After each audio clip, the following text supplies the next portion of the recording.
ಇಲ್ಲ ಸರ್, ಸುಮ್ಮನೆ ಅವು ಗೌತಮಿ ಹಿಡ್ಕೊಂಡು ಗೌತಮಿ ಬಾಲ ಹಿಡ್ಕೊಂಡು ಕುಂತವನೆ. ಅವನೇನು ಆಟಕ್ಕೆ ಇಲ್ಲ, ಊಟಕ್ಕೂ ಇಲ್ಲ. ಅದನ್ನ ಲೆಕ್ಕಾಚಾರಕ್ಕೆ ಅವನೇ ಗೌತಮಿ ಬಿಟ್ರೆ ಅವನು ಬಿಟ್ರೆ ಗೌತಮಿ. ಮುಂಜಾನೆ ಹೇಳ್ಬೇಕು ಅಂದ್ರೆ ಅಷ್ಟು ಉಗ್ರ ಮುಂಜಾನೆ ಅಷ್ಟು ಆಟದಲ್ಲಿ ಮಾತ್ರ.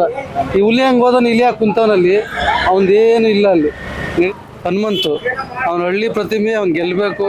ಎಲ್ಲ ಅವ್ನಿಗೆ ಸಪೋರ್ಟ್ ಇದೆ, ಟೆಕ್ನಿಕಲಾಗಿ ಆಡ್ತಾವನೆ. ಅದರಿಂದ ಅವನೇ ಗೆಲ್ಲಿ ಅಂತ ನಾವು ಇದು ಮಾಡ್ತೀವಿ. ಯಾಕೆ ಇಷ್ಟ ಆಗ್ತಾರೆ? ಏನಕ್ಕೆ ಇಷ್ಟ ಅಂದ್ರೆ ಯಾವುದೇ ಟ್ರೀಟ್ಮೆಂಟ್ ಆಗಲಿ, ಏನೇ ಒಂದು ಆಟ ಆಗಲಿ ಕ್ಲೀನಾಗಿ ಆಡ್ತಾನೆ, ಚೆನ್ನಾಗಿ ಆಡ್ತಾನೆ. ಯಾವುದೇ ಒಂದು ಇದಿಲ್ದಲ್ಲಿ ಅವರಾದ್ರೆ ಒಳಗಡೆ ಇರೋರು ಇನ್ನೊಬ್ರು ಒಬ್ರಿಗೊಬ್ರು ಮಾತಾಡ್ಕೊಂಡು ಆಡ್ತಾರೆ. ಅವ್ನು ಆ ಥರ ಆಡಲ್ಲ. ಇವನು ಏನು ಮನ್ಸಿಗೆ ಬರ್ತದೋ ಆ ಥರ ಇವನು ಆಡ್ತಾನೆ. ಅದರಿಂದ ಅವನೇ ಗೆಲ್ಲಬೇಕು ಅಂತ ನಾವು ಇದು ಮಾಡ್ತೀವಿ. ಹನುಮಂತನ್ ಬಿಟ್ರೆ ನೆಕ್ಸ್ಟ್ ಆಪ್ಷನ್ ನೀವು ಯಾರು ನಿಮಗೆ? ಕಾರ್ತಿಕ್ ತ್ರಿವಿಕ್ರಮ್ ಗೆಲ್ಲಿ ಅಂತ ನಾವು ಇದು ಮಾಡ್ತೀವಿ. ತ್ರಿವಿಕ್ರಮ್. ಮಂಜು ಇಲ್ಲ ಸರ್, ಸುಮ್ಮನೆ ಅವು ಗೌತಮಿ ಹಿಡ್ಕೊಂಡು ಗೌತಮಿ ಬಾಲ ಹಿಡ್ಕೊಂಡು ಕುಂತವನೆ. ಅವನೇನು ಆಟಕ್ಕೆ ಇಲ್ಲ, ಊಟಕ್ಕೂ ಇಲ್ಲ. ಅದನ್ನ ಲೆಕ್ಕಾಚಾರಕ್ಕೆ ಅವನೇ ಗೌತಮಿ ಬಿಟ್ರೆ ಅವನು ಬಿಟ್ರೆ ಗೌತಮಿ. ರಜತ್ ಅವರು ಆಡ್ತಾರೆ.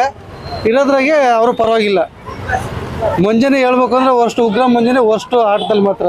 ಈ ಹುಲಿ ಹಂಗೆ ಹೋದನು, ಇಲ್ಲಿ ಯಾಕೆ ಕುಂತವನಲ್ಲಿ ಅವನದೇನು ಇಲ್ಲ. ಅಲ್ಲಿ ನಡೀತಿಲ್ಲ ಒಂದೇನು, ಎಲ್ಲ ಫುಲ್ ಟುಸ್ ಪಟಾಕಿ ಹಾಕಿ ಕುಂತವನು. ಅದರಿಂದ ಇಲ್ಲ ಇವನು ಗೆಲ್ಲಿ, ಹನುಮಂತ ಗೆಲ್ಲಿ, ಇಲ್ಲ ತ್ರಿವಿಕ್ರಮ್, ಇಬ್ಬರಾಗ ಯಾರು ಒಬ್ರು ಗೆಲ್ಬೋದು. ಮೋಕ್ಷಿತ ಏನಿಲ್ಲ ಸರ್, ಅನ್ನೋ ಅಷ್ಟೊಂದು ಏನಿಲ್ಲ. ಭವ್ಯಗೌಡನು ಏನಿಲ್ಲ. ಧನರಾಜ್ ಬಿಡಿ ಇಲ್ಲ. ಹನುಮಂತ ಬಿಟ್ರೆ ಇನ್ಯಾರು ಅಷ್ಟೊಂದು ಇದ್ರಾಗಿ ಇದಿಲ್ಲ, ಆಡ್ತಾವ ಹನುಮಂತ. ಹೌದು, ವಿನ್ನರು ಅವನೇ, ಟ್ರೋಫಿನ ಅವನೇ ಗೆಲ್ಲೋದು. ಬಿಟ್ರೆ ಇನ್ಯಾರು ಗೆಲ್ಲಕ್ಕಾಗಲ್ಲ, ಅದಂತೂ ಗ್ಯಾರಂಟಿ. ಈಗ ಏನ್ ಹೇಳ್ತಾರೆ ಕೆಲವರು, ಧನರಾಜ್ಗೆ ಸಪೋರ್ಟ್ ಮಾಡ್ತಾ ಇದ್ದಾನೆ ಹನುಮಂತ ಅಂತ ಎಲ್ಲ ಹೇಳ್ತಾರೆ. ಧನರಾಜ್ ಸಪೋರ್ಟ್ ಮಾಡಿದ್ರೆ ಅವನೇ ಎಲಿಮಿನೇಷನ್ ಮಾಡ್ಬೇಕಾಗಿತ್ತು. ಅವನ್ನ ಜೈಲಿಗೆ ಕಳಿಸ್ಬೇಕಾಗಿತ್ತು. ಅವನು ಅದಕ್ಕೆ ಔಟ್ ನಾಮಿನೇಷನ್ ಮಾಡ್ದ, ಎಲ್ಲಾನು ಮಾಡ್ದ. ಅವನು ಯಾವುದೇ ಒಂದು ಮುಚ್ಚಿ ಮರಿ ಇಲ್ದಲೆ ಇಂಥವ್ರು ಹಿಂಗೆ ಆಗ್ಬೇಕು ಅಂತ ಹೇಳ್ದ. ಮೊನ್ನೆ ಇದ್ರಾಗೆ ಭವಿನ ಆರಿಸ್ಕೊಂಡ, ಧನರಾಜ್ನೇ ಆರಿಸ್ಕೊಂಬೋದಾಗಿತ್ತಲ್ಲ, ಆರಿಸ್ಲಿಲ್ಲ ಅವನು. ಅದನ್ನ ಭವ್ಯಗೌಡನೇ ಆರಿಸ್ಕೊಂಡ. ಈಗ ಮೊನ್ನೆ ಧನರಾಜ್ ಮಿರರ್ ನೋಡ್ಕೊಂಡು ಮೋಸ ಮಾಡ್ದ. ಹೌದು, ಅದು ಗೊತ್ತಿದ್ರು ಹನುಮಂತ ಸುಮ್ಮನೆ ಇದ್ದ. ಯಾರಿಗೂ ಹೇಳಿಲ್ಲ, ಬಿಗ್ ಬಾಸ್ ಹೇಳಿಲ್ಲ, ಮೋಸ ಮಾಡ್ದಂಗಾಯ್ತು, ಧನರಾಜ್ ಸಪೋರ್ಟ್ ಮಾಡ್ದಂಗಾಯ್ತು ಅಂತ. ಸಪೋರ್ಟ್ ಮಾಡಿದ್ರೆ ಅವ್ನು ಬರೋವರ ಹೇಳ್ತಾನೆ. ಅವನು ಇಲ್ಲ ಸರ್ ಈ ಥರ ಹಿಂಗಾಗಿತ್ತೆ ಅಂತ ಅವ್ನು ಇರೋದು ಕರೆಕ್ಟಾಗಿ ಹೇಳ್ತಾನೆ.